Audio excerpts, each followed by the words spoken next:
Welcome back to The Charismatic Voice. I find it just a little bit mind-blowing that visual art has such a huge impact on audible art. For example, I think that Trivium must sound like a fierce dragon. This is based solely on a poster that I saw in 2021 of Trivium's album Art. What exactly does a fierce dragon sound like? I don't know. I'm going to hear Trivium right now for the first time today. Let's get to it.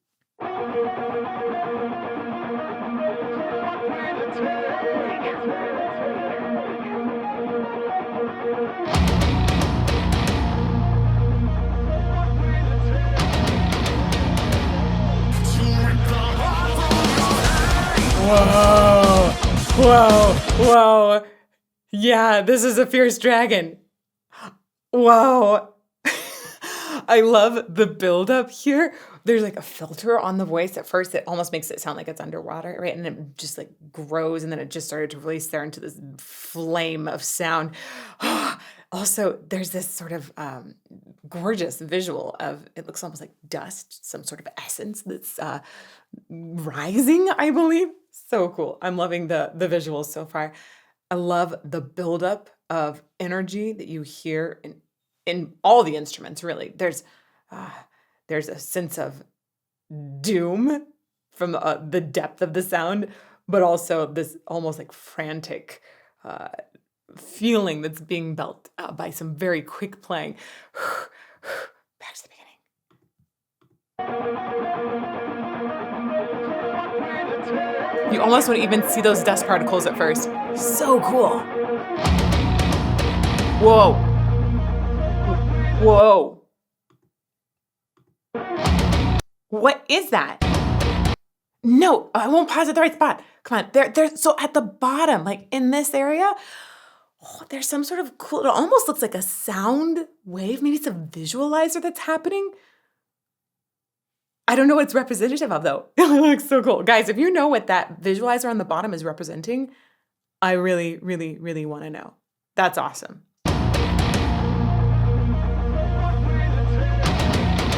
Might be frequency?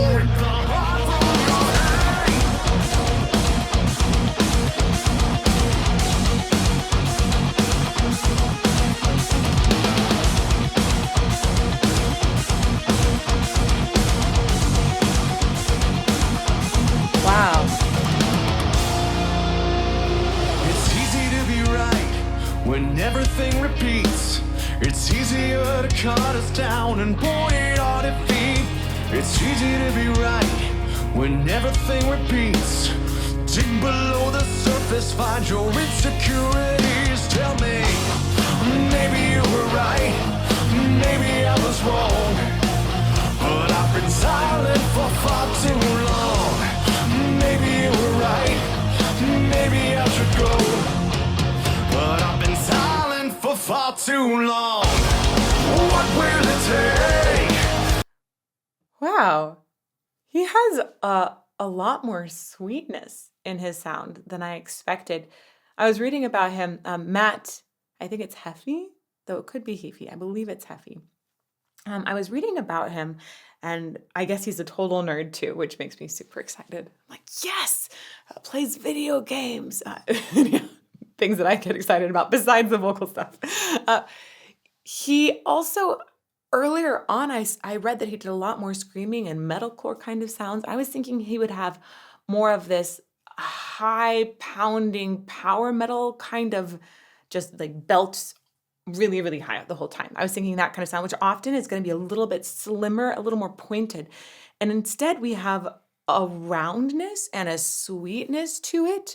A ton of feeling. I like the depth a lot. It's got some really, really nice harmonies in there. It has also a very personal, almost intimate feeling at times, which you just don't expect to have with such a heavy band sound around. I think that was made possible partly because a lot of the instruments dropped away or into the background during that first verse. I'm going to come back to his first intro there. It's easy to be right when everything repeats. It's easier to cut us down and point our defeat. It's easy to be right when everything repeats. So he's doing this like a little talk off or almost a glide off of various exits of the sound. Dio does that sometimes too. He does his a little bit more fast and a little more casually. So that makes it feel more personal. I think it also is happening faster, partly because he does have more of an aggressive edge in there, yet he makes it feel familiar. So this feels very easy to connect to. To be right when everything repeats. It's easier to cut us down and point our defeat. It's easy to be right when everything repeats. Dig below the surface. Those were some instances where if I were to look at this inside some editing software, for example, you would see that pitch very rapidly go ba and slide off at the end. That kind of thing, by the way, is very, very difficult to, quote, correct in Melodyne. So it makes me think that at least had like no post-processing on it. That is you don't tune that kind of thing. It's easy to be right when everything repeats. Dig below the surface, find your insecurities. Tell me, maybe you were right, maybe I was wrong. His sound also is very, very connected. I think this might be why he's able to have sort of a pretty beefy, a healthy kind of chunky sound, essentially, in this. It sounds like a middle low area of his voice that has a lot of strength. It sounds like it is connecting to his support system, meaning that he is using his breath, probably keeping it quite low, feeling a feeling of lowness in his body to help that breath stay low so that it doesn't just go slam and make it go smacka, smacka, smacka instead of wacka, wacka, wacka. And as it's coming up, there's this sensation of connection, of it like feels like whatever is happening in the breath is attached to this moment of phonation. A lot of really trained singers will talk about where they connected that day. And when you have that kind of connection, it sounds like that sound is more primal. It feels like it's easier to sustain for a long time as well. It almost feels like the sound is just coming from your gut. I hear that really well in his sound. Tell me, maybe you were right, maybe I was wrong. But I've been silent for far too long. Maybe you were right, maybe I should go. But I've been silent for far too long. What will it take to rip the heart from your hate? What will it take? What will it take to rip the heart from your hate? Wow. The harmonies in there and the strength of them are thrilling. Love the way the sound dropped up there. There was a great moment. I'm going to go back and get it. I'm thrilled. Like the sound is just thrilling me throughout. I'm going to find some more words to describe what exactly is happening to make that thrilling. What will it take? What will it take to rip the heart from your hate? Yeah, to rip the heart from your hate. I love the way they drop the instruments there to give even more of a magnifying effect to his vocal. He has a lot of emotion, a lot of power, but there's also gut-wrenching, not just connected to the gut, but a feeling of just immense pain, of some sort of agony that he's expressing, but in a very strong way at the same time. A lot of complex emotion in his voice, which is excellent. Let's keep going. To rip the heart from your hate.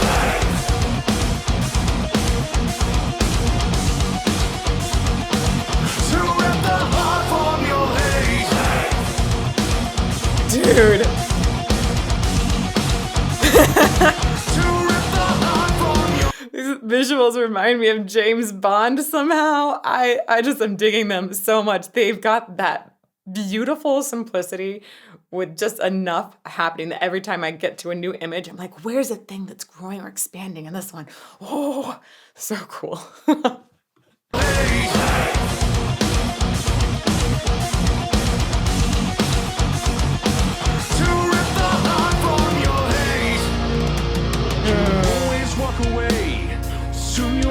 Face it, your distance from reality won't bury or erase it. I tried to do the same, living so complacent, but the problems wouldn't go away. So I turned around to face them. Tell me, maybe you were right. We're going to draw attention to rhythm in this section and how that rhythm is influencing the energy and how they've shifted rhythm and instruments to make room for the voice. Let's come back here. Okay, you have this dugga da dugga da dugga dugga da dugga da dugga that's coming from the guitar, right? It's very, very rapid. And that is not going on in the verse. The verse slows down. It's a little more introspective. This is one of those times where you feel like just kind of thrashing your hair everywhere, right?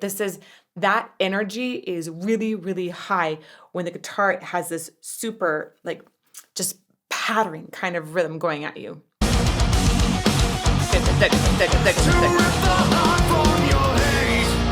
Stops right there. Everything slows down. There's a drum fill, but it's not this persistent rhythm. So it really lets that energy calm down. Always walk away. Soon you'll have Right. to face it. So in this part, there's a bigger sense of a bed of chords. There's a little bit of fill here and there so that we don't completely lose the energy. The song is still moving forward.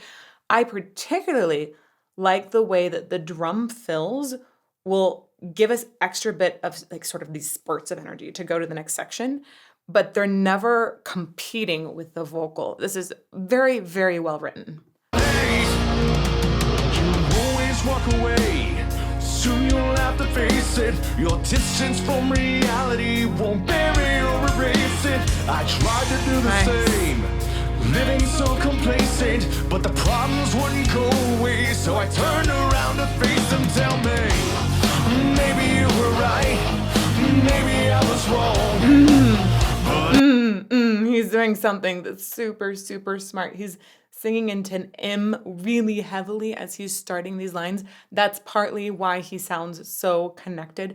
M's, that sound is you actually blocking the air from coming out of your mouth. It redirects, goes through your nose, but that redirection acts as a gentle SOVT, semi-occluded vocal tract exercise.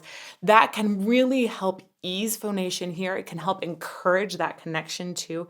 Very good for efficiency of sound and for just hooking up. Listen to how long he lingers on those M's. Back a little more. Here we go. Maybe you were right, maybe I was wrong, but I've been silent for far too long. Maybe you were right, maybe I should go, but I've been silent for far too long. What will it take to rip the heart from your hate? What will it take? What will it take to rip the heart from your hate? Man, there's two things in here I really want to talk about. One is the lyrics, and the other one is voiced consonants. I'm going to start with the voiced consonants because we already talked about those M's, right? The way he's leaning into them. A voiced consonant is when you're creating a consonant up here, but it also has pitch underneath. So the vocal folds are also going wacka, wacka, wacka very, very quickly to create a pitch. And then you add some sort of shape, usually some sort of closure up here to create a consonant. Now, this is really interesting to me because he really lingers actually on all of his voiced consonants. He goes through those closures and leans into them. He's actually using all of them, I think, to help ground his technique over and over and over. That kind of diction is very similar to opera diction. It's considered a healthy technique, very much so.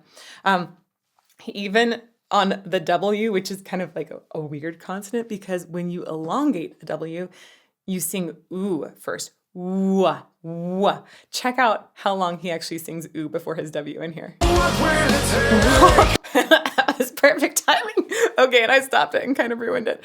But it was, what will it take? What will it take? Oh, he did it again. Okay, sorry. It's so much ooh before the actual W comes in. Really, really interesting. Okay, the other thing is lyrics, but let's listen to that one more time before we talk about the lyrics. What will it take? What? To rip the heart from your hate. What will it take? What will it take? To rip the heart from your hate. This set of lyrics really make me happy, even though they are crazy fierce like a dragon. They actually bring a lot of joy to my heart. And that's because hate is just so prevalent online these days. It's crazy to me. People hate and feel good about hating. And it's such a strange psychology. Man, I love the idea of ripping heart from hate, because hate it's not a primary emotion. It's something that children don't understand. They will understand things like anger or sadness or disgust, but hate is learned. And I think that if a person can separate hating from some of those earlier emotions, maybe figure out what is causing that hate in the first place, so their heart is having these emotions, but then they evolve into hatred later. If you can separate those things and look deeper inside, you can get rid of hate, which is so very good for society, I think. Or you might decide that you think hate is the correct thing to feel. But then at least you'll be more deliberate about it. A lot of times I see just very much misplaced hatred, where it's actually a reflection of something inside of the person that's crumbling, and they're pushing it to the outside and not able to deal with something that they need to deal with inside. I've been there. Or sometimes it can be a feeling of like a group hatred, feeling like you're belonging with a certain social group that makes it like some sort of camaraderie. Ultimately, I think if we all just take that heart and figure out what is at the heart of hatred, and we understand how to deal with that a lot more, I just think there'd be so much more positivity and joy in the world. So this lyric in this incredibly fierce, aggressive song is so joyful. It's amazing. I love it. From your hate. What will it take? What will it take? To rip the heart from your hate. Ooh. Oh gosh, that bass is great. Ooh.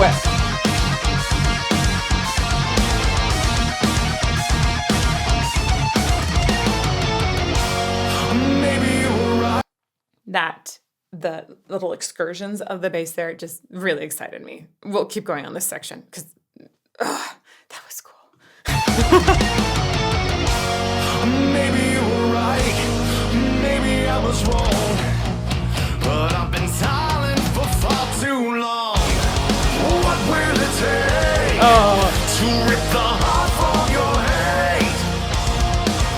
hate? Side note, I don't know if you noticed, but there's also a really crazy high harmony in there, which I think is just his voice. I don't think that's produced. To rip the heart from your hate. Way up there. It's quiet. What will it take? What will it take? To rip the heart from your hate. What will it take? To rip the heart from your hate. What will it take? What will it take? To rip the heart from your hate. There is a beautiful counter melody that starts up in this chorus. I think it's probably their last chorus. I wish that was mixed a little bit higher. I was really drawn towards it, and my ear was trying to pick it out. It's just it feels like it has a lot of passion behind it. What will it take? What will it take? Not yet. To rip the heart from your hate. Right there. What will it take? Wait. To rip the heart from your hate. It's super thick. What will it take? What will it take? To rip the heart from your hate.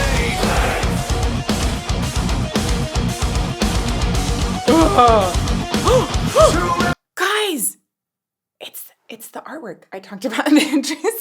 Do you see this? It has in the Court of the Dragon. That's the art that I saw on the poster. If you guys were wondering what the fierce dragon looked like, that was it. Okay, going back a little bit. Sorry, I got excited and stopped listening. Visuals. To rip the heart from your hate. I like that shout there too.